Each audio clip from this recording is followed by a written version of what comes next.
Southbound Stevenson, 50 minutes, 355 to Lakeshore Drive. Outbound, it's 36 minutes. The Ryan, 25 minutes, 95th to downtown. I-57, 27 minutes, 90 to the merge, Mission 426. Southbound Lakeshore Drive is heavy Foster to Michigan Avenue. Northbound Tri-State delays are 95th to 75th from the Stevenson most of the way to 31st and from the Reagan Tollway to the Grand Avenue curve. I'm Jim Calamonte on AM 560 The Answer. Chicago's Morning Answer continues next. In our 1-hour heating and air conditioning weather center, clouds remain, high 34 today. And we continue cloudy overnight, low 27, and more clouds tomorrow, high 36. 31 at O'Hare. Next news at 8:30. Chicago's Morning Answer with Dan and Amy continues next on AM 560, The Answer. Listen to AM 560, The Answer, online at 560theanswer.com, on the AM 560 mobile app, and your Alexa-powered smart speaker, on TuneIn, iHeart, and radio.com. This is Chicago's Morning Answer with Dan Proft and Amy Jacobson on AM 5. Iowa Democrat caucus goers with this proposal. She wants to criminalize spreading disinformation online. Good luck with that, sister. Criminal penalties for everything the government declares to be disinformation. Spreading false information about the voting process. Oh, no. She's got a plan, fight digital disinformation, push to create civil and criminal penalties for knowingly disseminating false information about when and how to vote in U.S. elections, voter suppression efforts, offend basic American values, and so on and so forth. Civil and criminal penalties for disseminating false information about where and when and how to vote in U.S. elections. Boy, you want to get the government in the business of criminalizing speech, don't you? Of defining what is disinformation and what isn't. And you thought her tax plans were frightening. For more on the Monday caucus and why so many Iowan Democrats, that is, undecided at this late stage, we're pleased to be joined by Patrick McGinnis. He's a venture capitalist. He's the host of the podcast FOMO Sapiens, distributed by Harvard Business Review, and the author of the upcoming book, Fear of Missing Out, thus FOMO, Practical Decision-Making in a World of Overwhelming Choice. And everything has to have an acronym. So FOMO, Fear of Missing Out, now we developed that theory. Yes. And with respect to the Iowa caucus, our friend Patrick McGinnis has authored a piece of Politico raising the specter of FOBO. Fear of a better option. Right, FOBO. Not to be confused with FOMO, or a fear hobo. of missing out. Right. A man on the train tracks. You got all that? Patrick McGinnis, thanks so much for joining us. Appreciate it.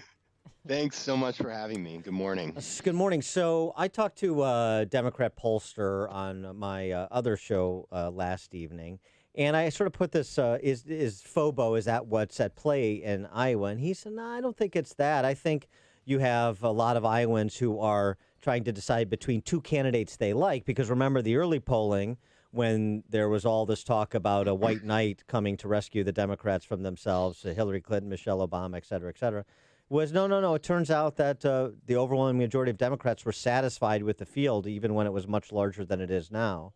And so it's not FOBO, it's just trying to make a difficult decision between candidates they like. So the thing about FOBO and the reason why I think that assessment is incorrect is that it's not about being satisfied or not with your choices. It's about your inability to make a choice. And so you have a situation here, like you're satisfied. When you go to Netflix, it's not like you say, wow, there's nothing on here. It's all terrible. Yeah, there's plenty of good things, but you can't choose one of them. And that's where you have the FOBO playing in the race. I was looking at polls yesterday, and polls are dangerous because if you want to make a point, you can probably find one poll that'll agree with you at this point. There's so many out there. But the poll that I saw showed that about half of voters are still undecided, a couple days going before they actually go and vote in the caucuses. So it's not about being satisfied or not with your choices. It's about the fact that you can't actually choose among a perfectly good set of choices.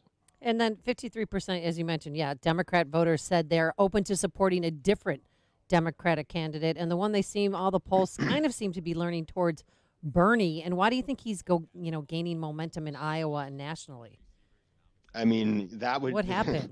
It's a big question. I just think what's happening there is you have a large and diverse set of people in the field. But Bernie's been around. I mean, you think about there are a couple of candidates that are well known that have been able to build up a base of support, and people are familiar with them. So when you're trying to make a choice, if you're really stuck, it may be you default to the thing that you know the best, even though you haven't had the chance to assess all of them. You sort of, as you comes closer to the day, somebody who is a known commodity, and that is appealing to voters when they're trying to make up their mind. Well, so let's put the Harvard Business Review hats on here and get into the like deeper psychology about FOBO. So this is just sort of, and you referenced David Brooks calling our age the golden age of bailing. You just, people can't bring themselves to commit. And it's, the suggestion is that one of the reasons is you're inundated with information, and it's happening. You get so much information so fast that as soon as you think, oh, I'm going to go this way, there's a data point that comes to you that suggests, well, maybe you should reconsider. Exactly right. So if you think about the root causes of this behavior, it's not that we've never been indecisive. In fact, there's a great book called The Paradox of Choice by Barry Schwartz that was written in 2004. And it talks about the fact that if you go back to our ancestors, back to the cavemen and women that rule the earth a couple, 100,000 or a million years ago, they also, they wanted the best, right? That was something that is built into our DNA. We want the best because the best is part of how we survive and thrive in this world. What has changed in the last 15, 20 years since Schwartz's book came out and since I was a student in business school and came up with this idea is technology and the fact that we are given so many more choices than we were in the past. So you go on Amazon, and I go do this. Anybody who's listening, go and check it out. Go to Amazon and type in white shoelaces, okay? There are more than 2,000 types of white shoelaces you can choose from, right? Go on Netflix, you may order food, go on Seamless. In New York City, where I live, there's over 1,200 restaurants to choose from. So you have so much choice and so much information that it makes it really difficult to decide. And that is something that is new. It's a phenomenon that we are dealing with in our modern age, and it has infected politics. I often think about Brexit as a great example of the FOBO situation as well, because Brexit was a situation in which, there were plenty of available options, but the people who were in the parliament in the UK could never select anything because they were holding out for something better. There is this other polling that I referenced earlier this week that's really interesting. I want to get your take on. It's from Emerson College, and it looks at and it asks those committed Iowa voters to various candidates, will you support whoever the nominee is, even if it isn't your chosen candidate right now? 90% of Warren voters say yes. 87% of Biden voters say yes. Only 54% of Sanders voters say yes. Only 50% of Yang voters say yes. And it struck me that perhaps one of the reasons there's more indecision in certain quarters than others is, for example, with Bernie, you tend to probably be more ideological. With Yang, you tend to perhaps be more committed to something completely from outside the political realm. And so if you're coming to the table with a defined set of values or a particular worldview, perhaps it's easy to sift through all this information and make a decision consistent with what you're bringing to the table rather than being an empty vessel coming to the table. That's an absolutely, I think, spot-on analysis. We'd have to look deeper into the polling, obviously, to be able to show the figures, but this is the way that I would think about what you've just said. Fear of a better option has in it, of course, the word fear. Fear is emotion, and when you are making a decision based on FOBO, you are making a decision based on emotion rather than intuition and logic. And what you're asserting, which I think is very interesting and likely true, is that when you look at Andrew Yang and Bernie Sanders, their voters, their ideology, the reason they're supporting that person is so strong and is so solid that the emotion isn't driving it anymore. It's really based on core values and intuition. And it makes sense. I mean, so I know Andrew Yang. He's been on my podcast, and he came on sort of actually very early in his race, and he's just a different animal, right? You either like what he's putting out there into the world and you think it is a great solution, or you don't understand it and you think this is just not my politics. But it's hard to be ambivalent about somebody like that. And the same with Bernie. Whereas when you get closer to the middle of the field, and you think about candidates like Klobuchar, and you think about Joe Biden, you think about Pete Buttigieg, they're all very different people, and we could all, sort of talk about like, well, Pete's young and Joe is older and Amy's a woman and all these sorts of like very obvious differences. When it gets down to policy, I don't know. Like for me, there's so many issues. There were so many debates. Like I couldn't really tell you their differences on policy. And I think I'm a pretty well-informed voter. So it's just hard for people to start telling them apart vis-a-vis an Andrew or a Bernie. Right. And don't you think that they're not really voting for candidates as opposed to two philosophies? You have the Democratic moderate party and then a socialist party. And that's where I think Warren and Bernie Sanders voters are kind of torn.